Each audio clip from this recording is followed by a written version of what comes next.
We are so thankful for this podcast episode sponsor, Catholic Match. Online dating has become the new norm. Online dating is now equal, in some cases, to the most prominent way that couples meet. So why not try a faith-focused dating app? Start a relationship knowing that you already share the same faith. That is where Catholic Match comes in. It's easy. Catholic Match is here to support single Catholics from all over the world by allowing them to easily connect online. We receive amazing stories each week about Catholic couples that have met there. Just use the app on our website to start connecting with Catholics all over the world. Everyone can make a free profile in just minutes and start meeting other single Catholics now. Thank you so much for Catholic Match for sponsoring this week's episode of Abiding Together.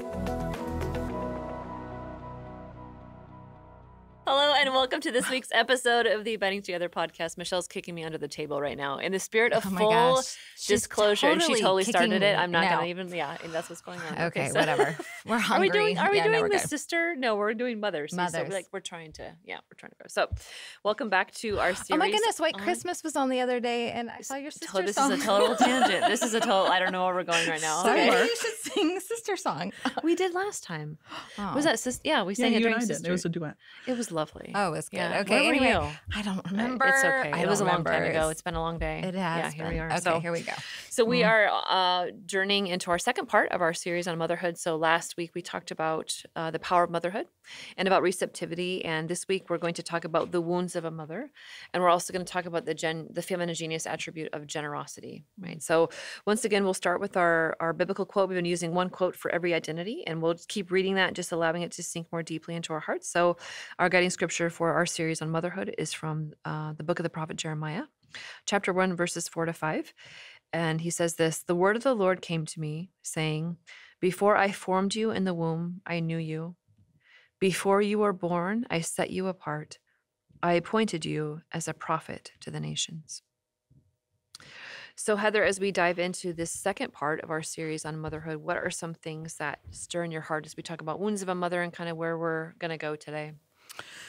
Wounds of a mother. Wow. Doesn't that make you just like warm and fuzzy inside? Yeah. Yeah. I mean, I'm simultaneously struck because I am a mother, but I'm struck with both. Yes. Like the wounds that I have inflicted upon my children, like not intentionally, but they happen, things that have happened between my mother and I that we've had to heal from and work through.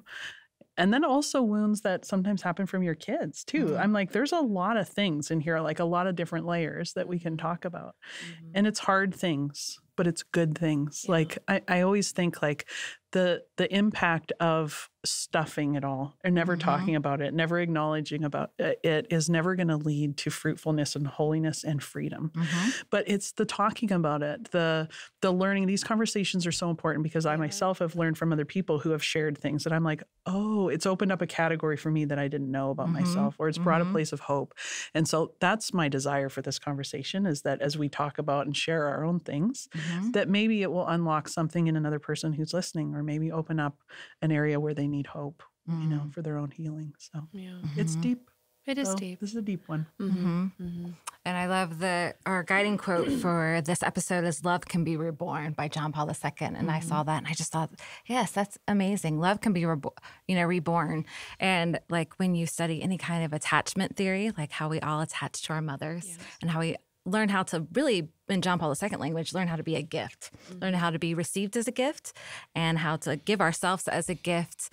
That in attachment theory, they tell you like the repair is more important than the rupture of attachment or the break in attachment. If you can repair well, then you can heal well, whatever rupture that has taken place. It's almost like if you break a bone, but if it's healed better, sometimes you can even build it back up so it can be stronger than it was before. So realizing it, looking at through with that lens, that it is like love can be reborn. And there's nothing that the Lord cannot redeem or restore.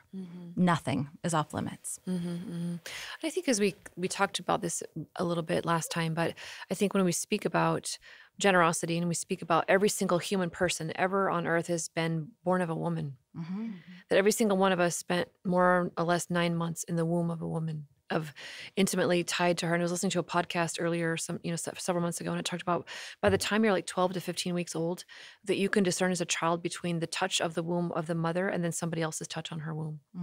By the time you're 20 weeks old, scientists shine beams of light into the womb of a woman, and they shined a beam of light look like more like a laser, and then one looked like a face, and the child directed toward more of the one looked like a face. So already you're intuiting like what life is, like the part of the nerve endings of your brain that could intuit a face. Your mother sets the baseline for your heartbeat. Her emotional regulation releases all kinds of chemicals within you. There's an exchange of cells. Scientists, know now that the cells of a child exist. Like you have biological children, they're already in your body, and they don't understand how they work, but they think that the cells of your children in your body have actually healing properties. That when you have a womb, when you have a wound, like a physical wound, they find that the cells of the child that you've had actually has a healing agent, and they can't even quite figure out how it works yet. And so you just think about like the generosity of a mother.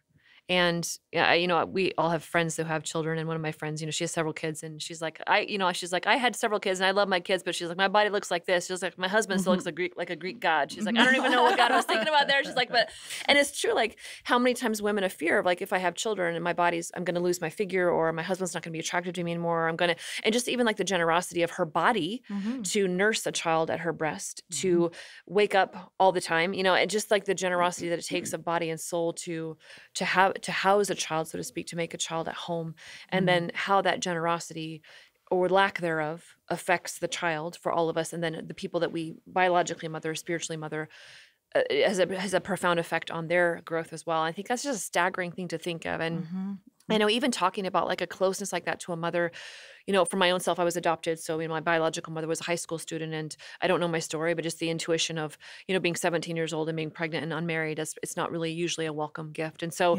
just the things that may have been spoken over me in the womb, or what her emotional state was, or what her family said about her being pregnant and unmarried, and then being put in a foster home, and just things like that. So I think sometimes even just as we think about being that close to a woman, some of us, part of our heart's like, oh, like that's really not that close, or intimacy has been smothering, or intimacy has been enmeshment or codependency, versus true intimacy is seeing the other and blessing the other, giving space for the other to come into their own and true humanity. So just really having space at the table for everybody's reactions right now, and whatever's happening in your heart, that's okay. The Lord will talk to you about that. So. And it's realized, like it says, like, okay, but it says, like in the commandments, we need to honor our mother and father. Yes. So I don't want to dishonor my mother by saying anything. Like, I don't want to dishonor. Yes. And one of the most honoring things that you can do is to tell the truth in love. Yep. And not let anything lie in the darkness, is to bring things in light. That is actually a loving response. Yes. And my mom and I, just as I've gone deeper in a healing journey, my mom and I have had some really good, hard conversations this year, there's no blame or no shame. Like, there's no pointing fingers. There's like, okay, this is how I perceive this experience. Yeah. And my mom told me this is where she was.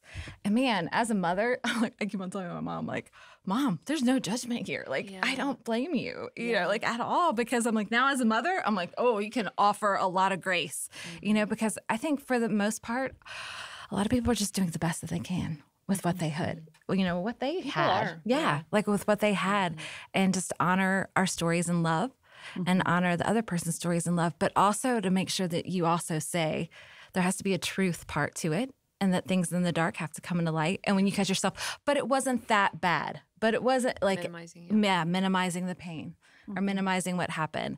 And I love what it says, how we experience things, like one person can experience the same situation, and how your body reacts and how you react are two totally different ways. It can be traumatizing to one and not the other, and to really realize that. And a lot of times when just going more into classes about trauma, it is not actually the situation that happens. It is feeling alone in the situation that happened. The compounding of that. Yes, that creates the lasting trauma, when you feel alone in the situation. And so just realizing, like, okay, it's just time to bring every area into light. And that's a beautiful place.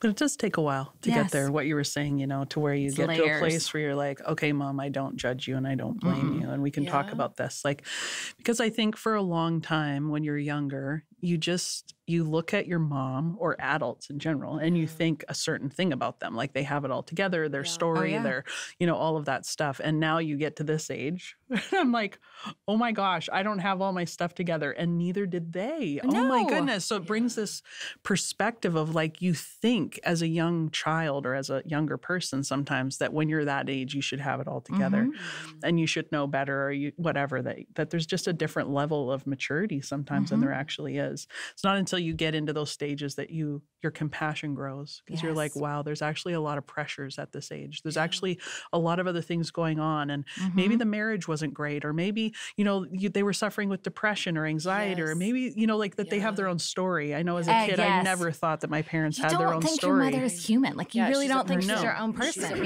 No. And I actually remember, this seems so dumb, but as a high school student, I remember having a lot of my own struggles. And I think because my mom was one of the safest people to me and my family, that I would take some of that out on her. So I could be really mean with my words. And honestly, I don't think it ever crossed my mind that it hurt her. I just assumed, because you're kind of all about yourself. You're at that age, right? Like that she could handle it, that I could throw anything at her and it was fine. And there was one day where we were in the car and I remember so clearly that she let me know it hurt her and she reacted. And I was like, whoa. And I felt embarrassed. It was less a fight than me just going, oh my goodness, like what have I done? Like I've crossed a line and I didn't even know that she was a real person with real feelings, So it was just like a realization as a young person of like, oh my goodness, I can actually wound this woman. Yes. She can't take it all. Like she's a real person too. You know what I mean? So I think there's layers that we go through of like, sometimes we need to grieve certain things. Yes. Sometimes we do have mothers or people in our life that intentionally did hurt us. And sometimes they're just doing the best that they could. And they have a wounded story too. And that doesn't justify behavior, but it can put it in context of like, instead of this being about what you did wrong to me, it can be about how can we repair, which is a different approach. But it does take time. It does take time. And I'm glad you said that, because I told another girlfriend about one of the conversations I had with my mom, and she said, Michelle, I would never be able to have that conversation. It's just not a place. Like we could. Like I can have that conversation with the Lord, but I could not have it with her. And that's good to know. Like, can you have those conversations?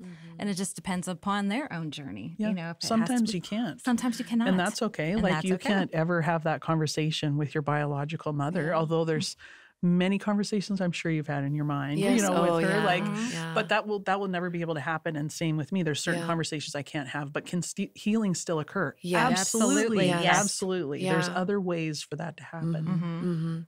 Which is why I think it's so important that we started with the daughter identity and the fact that our mother and father on earth are just a mere icon. The beauty is an icon of how God loves us in the best. And the truth is, whether our mothers in their own story, quote unquote, wanted us or not, whether they were able to be there presently and kindly and attentively, or whether they were harsh or just said very hurtful and hateful things to us. Like every single person listening has so many different stories of the truth of the goodness of our being is eternal. And I think that's something that I've had to go back to over and over and over again, because for me, like the lie planted in the womb is like, you're a burden, you're not wanted, and you'll never be good enough to be kept. And that pervaded every cell of my being. And going back to the Lord again and again and again, and resting in the truth of, I was created, my mother and father came together, but I was created because God wanted me here. And it's that eternal love that gives us the covenant of healing, which means that it helps us understand, because you just think of, obviously, when say, for example, having a natural child, like there are times when that's probably a wonderful and awaited thing. And then times when it feels very inconvenient, or it feels like a sorrow, or there's all kinds of stories when women get pregnant, and you just look in your heart. And I don't think at the heart of any woman, in the fullness of who she is, we don't want to reject a single person. Like we don't want to push that away, but whatever our story is, whatever's happening at the time, and then whatever happens like after the child is born, or just how we receive people, there's all kinds of things, but that's largely subjective to the person. It's not the eternal truth of the goodness of every person. And and this is not just a pietistical thing. I have wept over this. I have grieved over, these are eternal truths of like, Lord, whatever the story was in our mothers, our adoptive mothers, our foster mothers, our biological mothers, whatever that story was, the eternal truth of that is that you want me, that I'm here, that I'm made in your image and likeness, I'm eternally good. And Lord, speak the truth to me of who I am. And which gives us as a framework to offer mercy, forgiveness, to experience the feelings that we have when people have hurt us, and all truth and honesty, and also to receive the truth and honesty as well. Yeah, I could give an example of what this can look like, because I had this experience that was very profound in healing journey. Remember when we did restoration therapy? It was one of those sessions. So part of my story is that when my mom and dad love each other, came into this world. I was the youngest of 4, but when I was 3 months old, my brother, who was 7, Mark, passed away in a horrible accident. So here I am, this newborn, and then my family is going through this intense trauma that I can only perceive, on a certain level, like I'm just a newborn baby. And so there's things from that where I always felt this impact within my family and even for me, but I couldn't perceive what it was exactly. And it wasn't until I was going through this healing encounter where I was back in this memory. It was almost like just a picture. I don't know if it was a real memory, but it described a feeling within me. And so I'm in my mom's arms and she's holding me so tightly, so like secure, and there was love there. But she's staring at a wall and tears are streaming down her face. And as a little baby, I'm looking at her and I'm wanting to protect her. And then the other part of me is going, do you see me? And I remember a counselor saying, mothers cannot grieve and bond at the same time. And I was like, oh. So then she couldn't bond with me. It wasn't that she didn't want to. It was this holding of like she wanted to. And I know my mom has said that I was such a comfort to her during that time. But she couldn't give me what I needed. It was just impossible with the situation, not her fault. Like these are the things that you're like, not her fault at all. So I remember just bringing that to Jesus and saying like, inviting the Lord, what do you have to say? And I said, because I feel like the lie is I'm not seen. And this is carried through my life, that people don't actually see who I really am. Like that when I'm hurting or when I need something, they don't see it. And so I had this whole prayer experience where I saw Jesus and he was on the cross and my hand was written on his name. And he said, Heather, I see you. And that scripture came to mind, like, although your mother may forget you, I've carved you in the palm of my hand. I will never forget you. And he said, Heather, I see you and I'm acknowledging you for all to see. And there was all these people staring at him and there was my hand. There's my name on his hand. And it was profoundly healing for me because it was something that my mother wasn't capable of, not through her own fault, like I said. But God wanted to restore whatever I needed then and that I needed throughout my life because of the little lie that crept in there that was actually very, very powerful. Oh, yes. And he was able to heal and restore it. I didn't have that conversation with my mom. I didn't need to talk to her about it. I didn't need to, there was no guilt. There was nothing associated with that. But it was such a profound healing within my own heart. It restored something that I can't even put words to. Yeah. When I was praying through that book, but it was sheltered within her heart, the one I mentioned last on as my one thing, there's a meditation on it. And I was praying through it when I was doing the consecration because my spiritual director said, like, you need to go back to the womb and see if there's anything else. Like, so I was going, but I was like, oh, my parents were happily, and then when I was praying about it, it was the same sense, a sense of overwhelm, and I'm thinking the age that my mom was, she was 23, 24, but newly married, moving, like there's just a lot going on. And that it was like there was overwhelm in the situation. Like, I'm the oldest with that. And I was praying through it and the meditation's like, the Lord's like, go back deeper than when, and it's like the Jeremiah before, I created you, I knew you. And it was like when I was sitting there in prayer and I was actually at adoration, I was looking at the tabernacle. It was this beautiful moment with the Lord. He's like, no, like it was almost like up in heaven. He's like, when I created you, I was at rest and there was delight.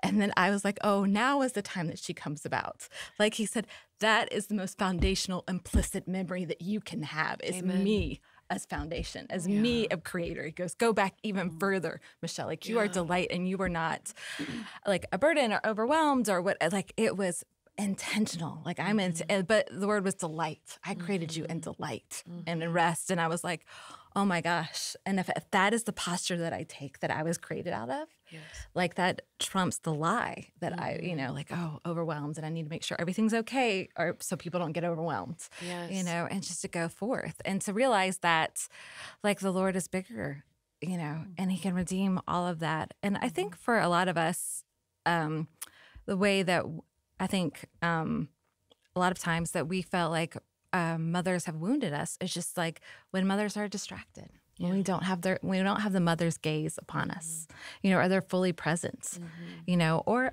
when there's been harsh words said, you know, like a friend of mine just was telling me she just got back from Thanksgiving and she was just like, it was taking her a couple of days. I'm like, what's wrong with you? And she said, the things that were said to me over the Thanksgiving table.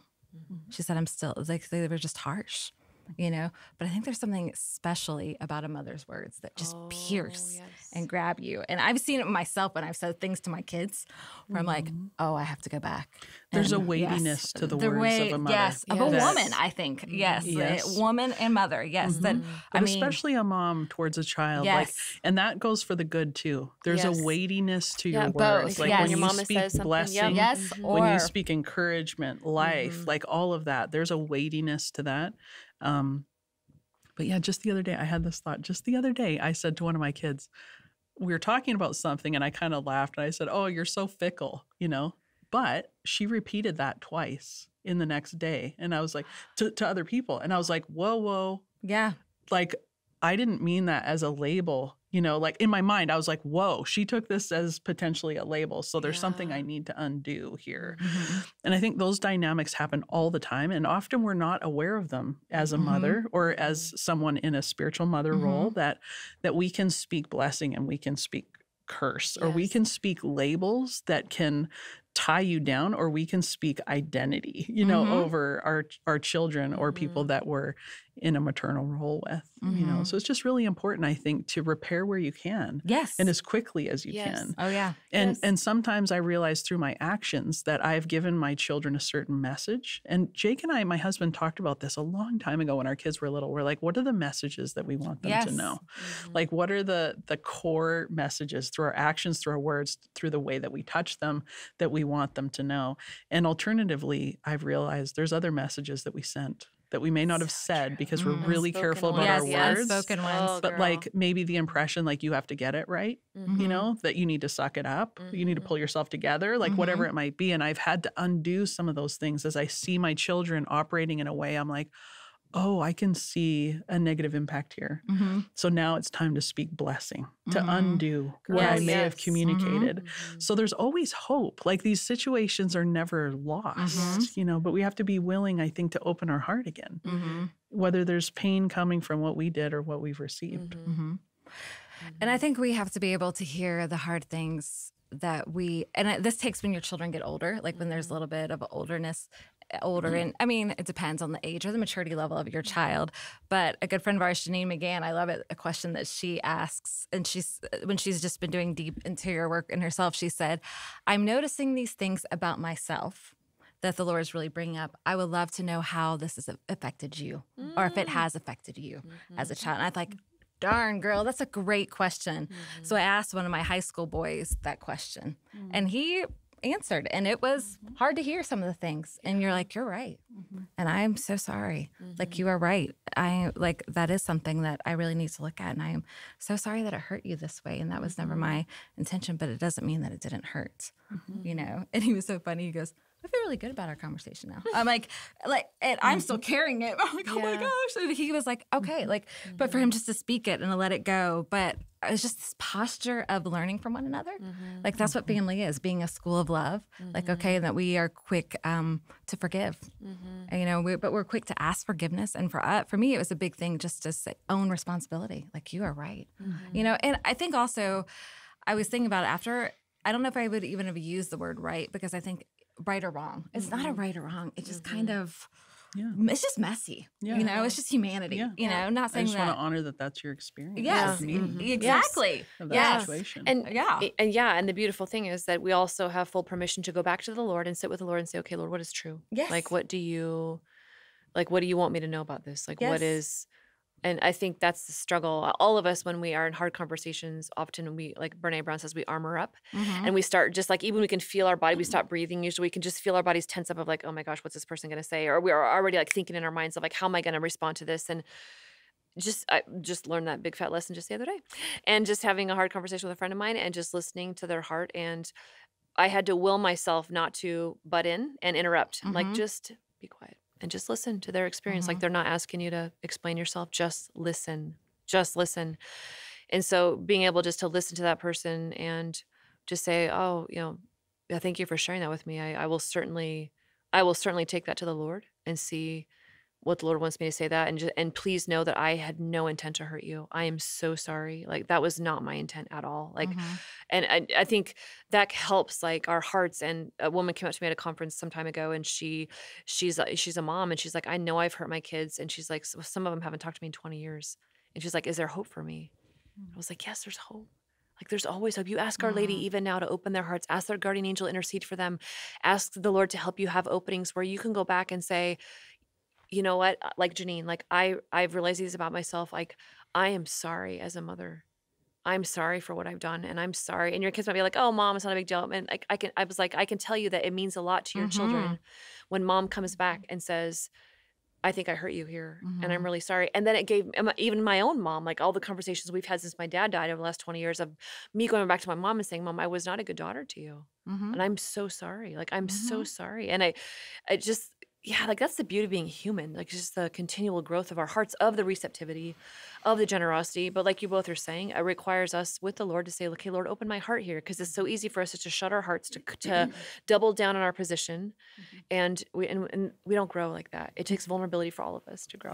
Defensiveness can shut down healing. Yes. Oh, yes. Oh gosh, yes. So quickly. Like it's unbelievable. Yep. And I think those are places that we have to be.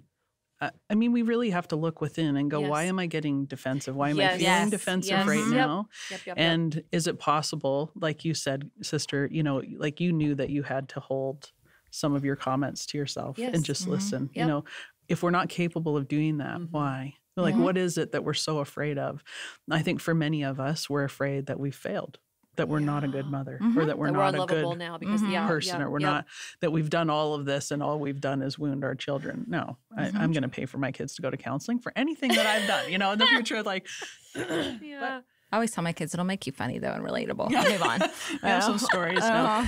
But I've asked my kids that too. I've asked them at times where like, have you guys ever felt like this? Like because of how Dad and I, like, I'm just curious. And if they're like, oh no, I'm like, you can be honest. Like, you can really tell me. But it's because I have the capacity to hear them and not get defensive. I shouldn't ask that question if I can't deal with the truth. Yes. Right? Yeah.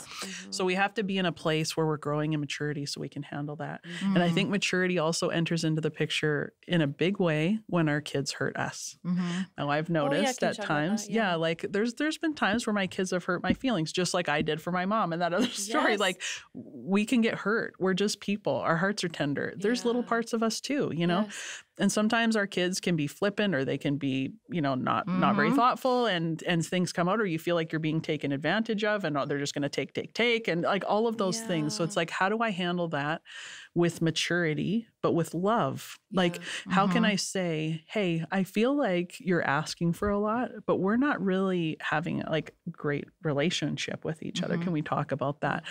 The alternative is that I'm not mature and I just start reacting and being passive aggressive with my comments. And, which I've realized for some of my children can be very, very hurtful. Like, even though I'm not snapping back and being mean per se, there's something in there that they're so perceptive that they know that I'm communicating and it's hurtful. So I've realized, do I want to keep the hurt growing between us, through these exchanges, or do I want to be able to just come to them and say, hey, what you said really hurt my feelings. I need you to know that. And the times that I've done that, especially with my oldest daughter, because now she's older, it just happens in a different way. It's been so good for our relationship to just address it right away and to be like, I've had to look within myself and say, I don't want to respond like a child and shut down and push them away, because that's not what a mother should do. Like when I get hurt by them, I need to go to them and repair.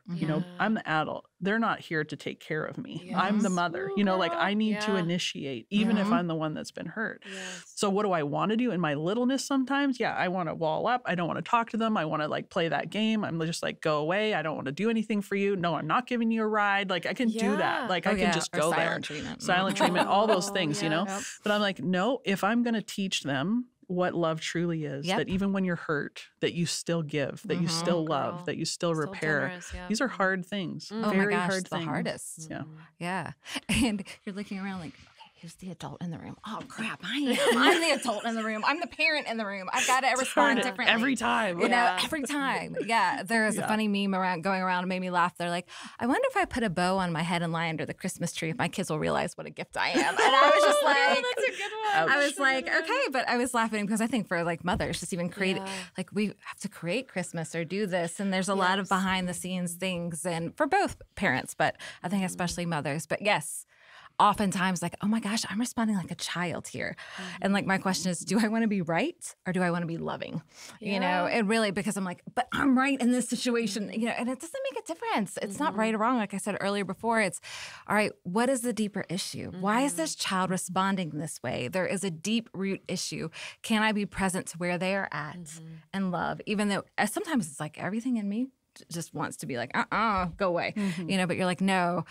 I realize there's something in my body when something is hard, like that I want to become a escape artist, you know, and I was like, and that is, and there's a difference between stepping back, gaining your composure, or where you just want to run away. So true. They're like, there's a difference. And like, when I want to become the escape artist, that's when I turn back around and like, I lean in and love, you know, and I'm really noticing, I think it's easier with children almost than it is in marriage. Like, when it's really close in marriage and you're like, okay, I'm going to run right now because I don't want, like there's a nerve that's hitting and there's a deeper intimacy that's being asked of me. Like, I don't know what to do, you know, or I just want to big leap up, you know, but with your children, I think it's the armor because you're like, I'm going to guard my heart because they're a part of my heart. You know, there are little parts that are walking around of my heart, you know, and like, I know for two of my children, like there's a lot when it comes to adoptions make me cry. Like, there's parts like they test you to make sure, is she going to leave? Like my other mother leaves. So it's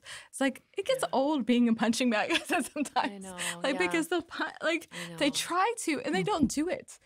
And you realize this is not you against this child, it's you against this part of their story where there's abandonment, you know, and can we go higher? And can we go higher? Can we go higher than their words, than their whatever is coming at us to see what their need is, their real deep desire. And you cannot take it personally. Oh like my gosh, that's the hardest. I used to have that on a sticky note on my refrigerator. You cannot take it personally, you know, because it's not. It's about a deep wound in the hem. And that you need to lean in and love. And that's the sacrificial love, and that's the generosity. But to respond that way, you need to be being poured in and receptive from the Lord, filling you up. We can't do this on our own. You cannot do it by yourself. You know, it is only by grace, you know, receptivity. Because you love these children, you'll do anything for them. Sister? No, that's exactly what I was going to say, just listening to both of you. Like, those are the places, especially where we just turn to the Lord and say, Lord, I don't know what to do here. Or, Lord, show me what I need to know, or Lord, give me the grace to respond with your love. Like, because we don't have it on our own accord. And for many of us, many times, like, that's an invitation to either go to counseling or to like start reading about like areas where we find our continual pattern of responses that are not helpful, that are destructive. Okay, Lord, what's happening? Because nothing is random or arbitrary. Even the way we respond to people, it is never random or arbitrary. And I think those are the places where all of us in our hearts have to dig very deep many times and just turn to the Lord and say, Lord, I don't know, like, Holy Spirit, I don't know what to do here. Like, I don't know I don't know what my child needs. Like, can you tell me, like, what am I like a coworker, and like, what do they need, or how can I respond in love? Like, help me. Everything in me wants to lash out right now. So Jesus, come and tend to this place of my heart and teach me. I really believe when St. Paul says, pray without ceasing, these are the things that he's talking about. It's not just rote prayers that we're praying without ceasing. It's the cry of our heart. Like St. Teresa said, the prayer is a cry of our heart toward the Lord. Of like, Lord, bring me grace, bring me wisdom, understanding, knowledge, counsel, fortitude, piety, fear of the Lord. Like, Lord, come and fill my heart because I need you here and I can't do this by myself. And the Lord once again rushes in to the areas that we're receptive, and it fills us with his generosity to be able to give us so we can love the way he loves. And that's the masterpiece, like C.S. Lewis says, where all of us are a masterpiece in progress. And the Lord is always refining us, and amen to it. Yeah. And so many of us, I think, are looking to children, husband, other to fill something in us, a gap in Yes. us that only God can fill. Amen. And so, like, if our identity is found in our motherhood instead of as a child of God, Yes. we're going to be asking our kids, like, implicitly to fill this void in us, that's to so good. affirm certain Yep. things or to act a certain way so that we look like a good mother or whatever it might Oh, be. And so if yes. they act Yep. out of order in some way, then we feel the shame and the failure and all of those things. So Yeah. I think it's important to just notice there could be a number of dynamics at play when we release the other to just be who they are and to love in the ways that they want to Yes. be loving, and to not force them to fill certain things within us, or else we're not going to respond in love. You know what I Oh, mean? The that's so true. games, the Yes. the codependency, all of Yes. these unhealthy behaviors, these can all be healed. They can all experience the healing and the touch of God. And I know for my husband, he has this beautiful thing happening in his own life where he's been really desiring to know God the Father, and the Father has told him, there's men that I've given you in your life and that I'm going to continue to give you that become like a mosaic of who I am, that they have a part of my heart, of my attributes that I want you to know. Yeah. And so when you put all of those people together, they create this mosaic of the Father. And I think similarly, we need that to happen with mothers too. Yes. And there's people that we can open our hearts to, like, let's say your mother isn't great and there's been a difficult relationship, or let's say she is great, but there's still areas that you have Yes. need for, Yeah, you know, certainly. that there's other people that God wants to Yes. bring in your life that can reveal the face of a mother of, and I think Mary is also an important role in that too. Amen. Amen. Yeah, that's a lot. that is a That'll be a lot. lot just to continue to sit with and let that unfold in each of our hearts. Yeah. So, should we talk about our one things for the week? Or anything else y'all want to add? It's burning on your heart. No. Any burning desires? No. All right, Heather, you want to talk about your one thing for the week? My one thing, this song is my favorite right now. I have a lot of songs right now. Yeah, is my girl, you one do thing. it. You sing. You want to I've sing just for been, us? no, I don't. Okay. all But right, thank you just for the invitation. Yes. Yeah, I spend a lot of time at home. I just have a Yeah. quiet Yes, life, you you do. know, and I just turn on different music. I listen to music as I'm working and doing the dishes and take care of the doggos and all that stuff. So this one is called On the Altar by Upper Room. Oh, you were playing that earlier today. Oh my goodness, you guys. Just take it to your prayer time and sit with it. It's so good. I love the tiny hand right now. Oh my gosh. We love you, Michelle. Okay, go listen to that song. Yeah, It's so okay. good. Michelle, what's All your right, one thing? The tiny hands? No. Sheesh, people. Do you see what I have to deal You gotta with? put that If you're Instagram wondering reel. what we're talking about, go on YouTube. Yes. Yes. If I'm you watch got to the put that video. Instagram reel up. It's never enough. It's never enough. The person had all the tiny hands and all their hands, like all their fingers. That was Yes. the best. Anyway, we digress. Go ahead, Michelle. You're touching me with this. I right? am. You're Okay, right. thank you. Mine is a song actually from J.J. Heller, and it's called The Mother Song. And it is just a precious song about just a relationship with her mother and just honoring her and learning as she learns how to be a mother. And I think there's something like, if you've never listened to J.J. Heller, I really, She's lovely. She is lovely. And she has 2 albums that are lullaby songs too that are just lovely also. So, oh my gosh, they both have the tiny hands in front of their face. I'm so sorry, people. Sister Miriam, what is your one thing? Yes. Well, my one thing for the You're just so distorted. just love you. We love to have fun. Okay. This is the 'Cause we have best to have fun. $2.50 we've Girl, ever this is spent. like the gift that Your one she thing took my is- tiny hands. My one thing for the week is actually a gift that somebody gave me. I was at a conference and somebody gave me 2 bags of Verso L'Alto coffee from the Verso Ooh. L'Alto coffee roasters. They're a Catholic coffee company, and Verso L'Alto is to the heights, like Pier Giorgio Frassati, one of yes. his famous sayings. And so they've developed a whole coffee roasting company around that theme, and just it's wonderful tasting coffee, and they're a great Catholic family, and it's small batch roasted, and they have so many different roasts available. So I want to taste all the Catholic coffees. we should Yes, do that. We should do yeah. like a whole. I mean, not taste that I'm test. making a plug No. to Catholic coffee roasters to send us coffee. Oh, But I no, we would wouldn't never be- do that. I we would wouldn't never be say, please upset send us if they all your were to coffee send it. and There your you go. roast, because we would love to do we could do a whole episode on that. We'd have to be together though. But anyway, we can figure it Verso out. coffee roasters, yeah. Awesome. I like how you say say it again. Verso Alto? You say very well. Thank Yeah. you. Well, how would you like to say it, Michelle? Let's have a whole episode of Michelle trying to Oh, say that's trying to say Latin translations. words. Yes, exactly. Especially all the Latin, And so. Oh, dear friends, well, thank you for joining us on our second installment of our motherhood series, and we will continue next week with part 3. So until then, we'll be abiding together. God bless you. Have a wonderful week.